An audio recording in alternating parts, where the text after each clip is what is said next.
Qui d'entre vous n'a pas envie de devenir une comédienne ou un comédien reconnu, très riche, avec constamment un peu de poudreuse sur le bord du nez? Si vous aussi vous voulez défiler sur les tapis rouges en portant des robes ou des smokings hors de prix, recevoir des milliards de récompenses ou encore courir la jante féminine ou masculine sur les plages de Palm Beach, alors suivez mes conseils et vous gagnerez, vous remporterez vos prochaines auditions.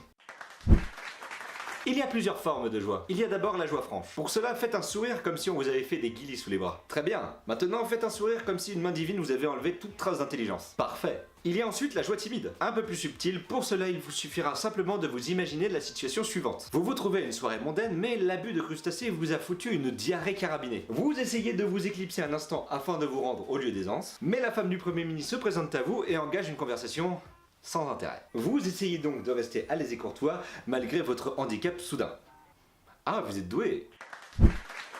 Plutôt simple à reproduire. Imaginez que vous êtes chez vous et qu'au détour d'un couloir vous croisez votre père, nu, et qu'il porte à son nez ses doigts qu'il vient d'utiliser pour gratter sans pudeur son entrefesse. Maintenant, afin de ne pas confondre cette expression avec le dégoût, imitez le bruit d'un octogénaire ayant un orgasme.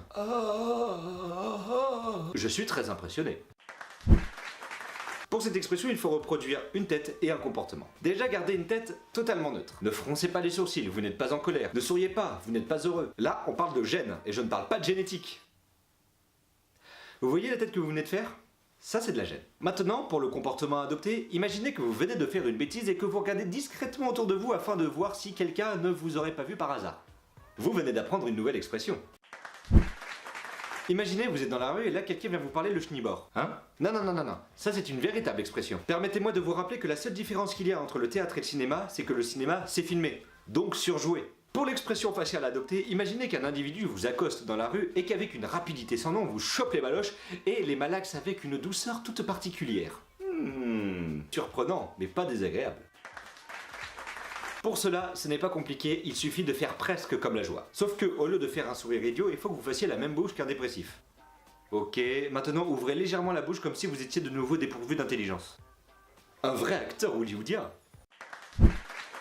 Pour cela, imaginez que Éric Zemmour vous ait demandé un ami sur Facebook. Simple et efficace.